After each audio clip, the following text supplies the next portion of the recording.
ஆண்டவர்கிட்ட கேள்வி கேட்காதீங்க. சில நேரத்தில் உங்க விருப்பத்தை தடை பண்றாரா? நீங்க ஜெபிக்கிற காரிய கர்த்தர் இல்லைன்னு சொல்றாரா? அல்லது சில காலதாமத கர்த்தர் அனுமதிக்கிறாரா? அல்லது நீங்க விரும்பாத சில கடின பாதையில கர்த்தர் நடத்துகிறாரா? ஏன் ஆண்டவர்கிட்ட கேள்வி கேட்காதீங்க. ஒன்ன மாத்திரம் சொல்லுங்க, ஆண்டவரே இந்த பாதையில் நீரை நடத்துவதற்கு ஒரு திட்டம் உண்டு.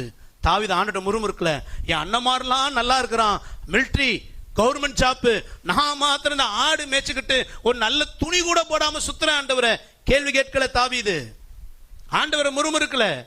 அண்ணன்மார காட்டில தாவீது ஸ்பிரிச்சுவலி பெஸ்ட். தாவீது சோர்ந்து போகல. அவன் அண்ணன்மாரு விசுவாசம் இல்லாதவன், தாவீது விசுவாச வீரன். விசுவாசம் இல்லாத அண்ணன்மாரு சுகமா இருக்கிறான் கவர்மெண்ட் ஜாப்ல. சுகம் விசுவாசம் இல்லாத விசுவாசத்தில் வீரனாயிருந்த தாவீது வனாந்தரத்தில் ஆடு மேய்க்கிறான். தாவீது கர்த்தர்ட்ட முறுமுறுக்கல. நாம் நிறைய நேரங்களில் முறுமுறுக்கிறோம், ஏன்னா தேவ சித்தம் அறியாதபடியால். நீங்க ஒப்பு கொடுங்க, ஆண்டவரே உங்க சித்தம் என் வாழ்க்கை நடக்கட்டும், நீங்க எதை அனுமதிச்சாலும் நான் என்னை அர்ப்பணிக்கிறேன். அல்லேலூயா. சத்தமா சொல்வோமா? ஆண்டவர் மேல உங்களுடைய எல்லா காரியத்தையும் வச்சுட்டீங்கன்னா உங்களை கர்த்தர் நன்மையா நடத்துவார். அவர் சித்தப்படி உங்க வாழ்க்கை டிசைன் அமைஞ்சிருச்சு அப்படின்னா உங்க லைஃபை பார்த்து அநேகர் கர்த்தர் அறிந்து கொள்வார். அதுக்கு தான் கர்த்தர் அழைத்திருக்கிறார். உங்க வாழ்க்கையில நீங்க பெரிய பிரசங்கமெல்லாம் பண்ண வேண்டாங்க. உங்க லைஃபை பார்த்து உங்களை சுத்தி இருக்கிற மனம் திரும்பி தான் தேவ திட்டம். உங்க லைஃபை பார்த்து அநேக கர்த்தர்ட்ட வரணும். அப்போ உங்க லைஃபை பார்த்து அநேக கர்த்தருக்குள்ள வரணும்னா உங்க வாழ்க்கை தேவ சித்தப்படி இருக்கணும். நெருக்கத்திலும் அவரை பிடிச்சுக்கிறது, ஆசீர்வாதத்திலும் பின்வாங்கி போகாது இருப்பது, நம்முடைய சுய விருப்பத்தை காட்ட தேவ சித்தத்துக்கு மனமாற விட்டு கொடுப்பது. இப்படி நடக்க நடக்க உங்களுக்குள்ளிருந்து வெளிப்படுகிற அந்த கர்த்தரின் மகிமை அநேகரை கர்த்தருக்குள் இழுத்து கொண்டு வரும். அல்லேலூயா. அதான் கர்த்தரின் திட்டம். அதுக்கு தான் சீசர்களை கர்த்தர் பயன்படுத்தினார். சீசர்கள், ஆண்டவரே நீர் எங்க ஆயத்தப்படி சுத்தமா இருக்கிறீர், தேவ சித்தத்தை விட்டு கொடுத்தார்கள், சுய விருப்பத்தை சிலுவில் அறைந்தார்கள், கர்த்தர் அவளை பயன்படுத்தினார். அல்லேலூயா. வாசிங்க அந்த மார்க் 14:13-14. அவர் தம்முடைய சீஷரில் 2 பேரை நோக்கி, நீங்கள் நகரத்திற்குள்ளே போங்கள், அங்கே தண்ணீர் குடம் சுமந்து வருகிற ஒரு மனுஷன் உங்களுக்கு எதிர்படுவான், அவன் பின்னே போங்கள். அவன் பின்னே போங்கள். அவன் எந்த வீட்டிற்குள் ஆண்டவர் சொல்றாரு, நீங்க நகரத்துக்குள்ள போங்க, யாரை பார்ப்பீங்க? தண்ணீர் குடம் சுமந்து வருகிற மனிதன். அந்த நாட்களில் தண்ணீர் குடம் சுமக்கிறது பெண்கள் தான். யார் தான்? யார் தான்? சத்தமே வரமாட்டேங்குதே.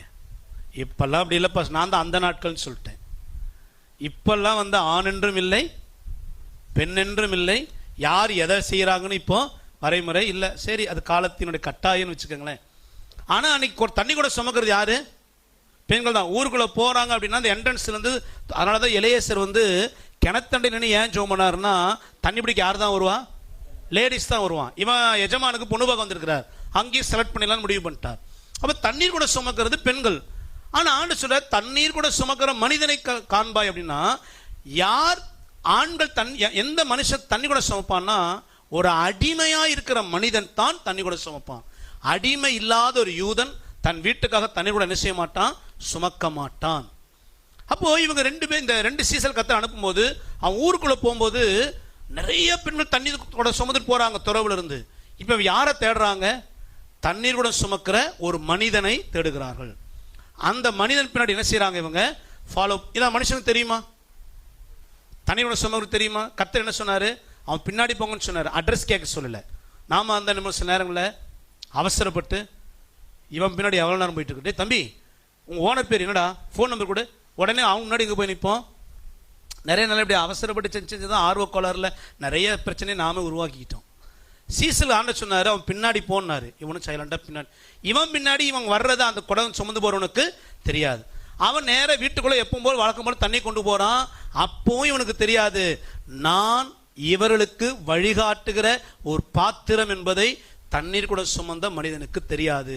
ஆனாலும் அவனை தேவன் வழிகாட்டுகிற பாத்திரமாய் பயன்படுத்தினார். அல்லேலூயா.